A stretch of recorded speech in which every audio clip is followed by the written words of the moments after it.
great admiration for. He was a huge threat to the establishmentarian black hats.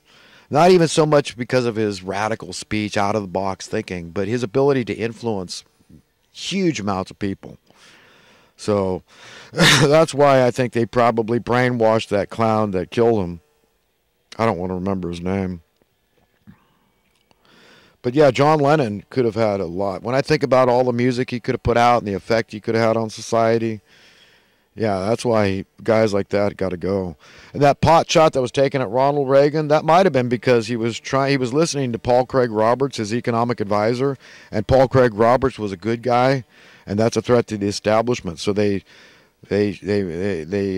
committed a shot across the bow, so to speak. It was a pot shot, basically, that Ronald Reagan. But, it might have cooled his heels. I mean, could it have something to do with him talking about the UFO thing? I don't know. Maybe, but more likely related to money. The UFO thing is more to keep people stupid because knowledge is power. They don't want people to know that stuff. People start thinking outside the box. They go, wow, if that's true, then what about this and that and the next? It's all true.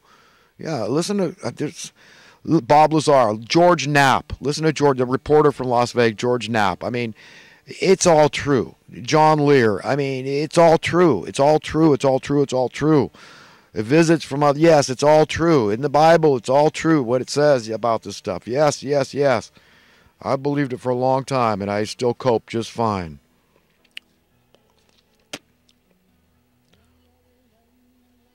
I wish Alex Jones would shut the hell up about predicting Trump's assassination, unless he's Karnak, okay, or has a certified degree from the Soothsaying University.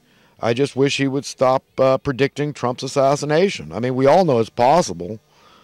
But, look, God can protect him, along with the Secret Service, and we can pray. And, look, it's got to be the right time in history. If we're going to see changes, it's not so much Trump as just God forcing the hand, using people, and most of all, just the right time in history. God ain't going to take no more.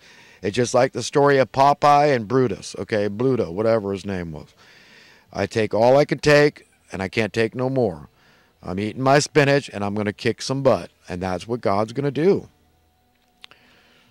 And it's just a repent or perish time to reflect on. And that's it, man. Just want the best for your enemies. But just say, no, you're going down, man. You behave like bratty little murderous children. And you cannot prevail in perpetuity.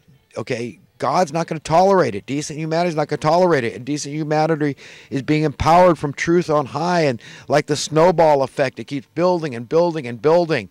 We're becoming more and more empowered with the truth, the whole truth, and nothing but the truth. The spirit of truth we're accepting. We're not blasphemers. We're good, decent, upright people that hunger and thirst for righteousness.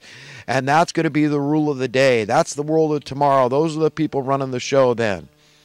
Okay, and we're going to get separated. So all you wicked people, man, that love your lives in this world, you establishmentarians that support this beast system and feeding it and keeping it on this trajectory of death and destruction and impoverishing people, committing genocide, normalizing genocide, and the wealth imbalance and all this crap, you're going to hell on a rock. You're on the highway to hell. That's it, man. You're definitely. There's no ifs, ands, or buts. I'm not judging. I'm just saying. I know that God's not stupid, man. And if just all you got to stand before him is a bunch of psychobabble to defend yourself, forget it, man. 5 killed in some Florida bank thing. I mean, he's in a bank, so the press, they say, oh, we don't know what the motive was. It didn't have nothing to do with money, or he's in a bank when he did this. I mean, there you go. Universal basic income, could it have stopped this guy? Probably. So it's your fault. If you oppose a basic universal income, next time a convenience store clerk has his head blown off, it's your fault. Next time a woman that thinks she can't afford her baby has an abortion, it's your fault because you're opposed to basic universal. I'm done playing tiddlywinks, okay? That's it, man. You're going to stand before God. I'm 100% fine standing before God with my beliefs that we should share this earth. That's logical and reasonable. A child can understand that reasoning, that since it's God's earth, we're all God's beloved children, okay, that he wants to share it with us. And the resources belong to all of us. So with the Tobin tax on Wall Street, because they're trading in labor mostly, which is the greatest resource asset we all own, and the natural resources, we all have a right to share in it. So through a Tobin tax, you You acquire a universal basic income for everybody. So nobody, that's it. That's what's got to come. And eventually nobody's going to care about income, money, nothing, because you got prosperity, and money and prosperity have nothing to do in common. Okay. This Covington Catholic school thing, this was all pretty stupid. That was a setup. The kid looked like a stupid smug punk, absolutely, with his smirk. But it turns out, hey, but the Catholics, I mean, these people, remember, these kids are under a huge handicap. They're not taught jack squat about the Bible. These kids don't know a damn thing about the teaching of Christ. So if you're looking to them to represent Jesus, forget it. That's Catholicism. They have a catechism. They don't, the Pope and all the others below the Pope don't recommend reading the Bible. Okay, that's the truth. In fact, at one time, the Roman Catholic Church was vehemently opposed to people owning their own Bibles. People got to know this history, man. Good God, learn it. Please.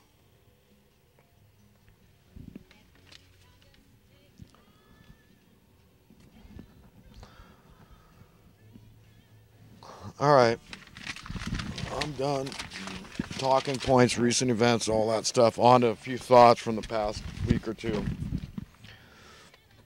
It is said that silence speaks volumes. Whatever those things, that entity, that spirit which compels a man to be less than truthful, to be dishonest, to be deceptive, to become a liar, is an acutely insidious, very powerful force which subliminally, semi-consciously manipulates by amplifying our innate, organic, natural sense of fear. We have a very fear-driven paradigm, reality, that's been shoved down our throats from birth. The central driver is money, a substance controlled by the money masters of misery. We have been trained to believe that paying homage to these masters, these illegitimate rulers, to feed and nourish them with money, their ambrosia. Now diluted, the only practical, viable path to obtain money to satisfy the beast. So the only path to security, to stay in our comfort zone, is to rationalize our erroneous beliefs in order to continue to boldly and confidently justify maintaining these beliefs. I hope that made some semblance of sense to somebody. But, yeah, man, we're in a lot of trouble because we've been trained well to value money more than we value each other. And that's evil, folks. In life, the most important thing we can do for humanity is not our job. After all, volunteers can often do our jobs, and that for free. Rather, it is simply to be a good and faithful friend to humanity.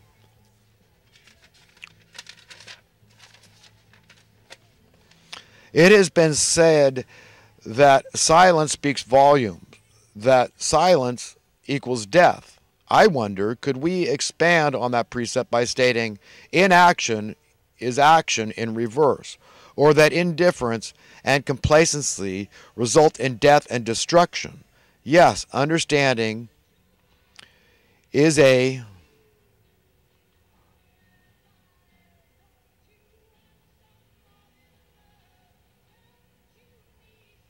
centimeter away, yet a huge departure from our wholly insane paradigm. Let me state that again. Understanding is a centimeter away, yet a huge departure from our wholly insane current paradigm. Overnight, we could change things with the right rules in place, and we, the people, being the only government recognized. Perhaps if agnostics and atheists could try their level best to simply imagine this almighty entity, commonly referred to as God, as but a grand cosmic eternal mystery, a logical, powerful force for good, many would become believers. It is my firmly held contention that God, like any good parent, desires only good for their children. So too the Creator God does. Responsible for the incredible mystery of all life, the giver of all truly good things, desires only good things for us forevermore. The best part about believing in God, at least honoring the profound mystery thereof, is that it is absolutely free. Logically speaking, asking, why would anyone in their right mind turn down that offer? They wouldn't. Have a good one, friends. I love everyone.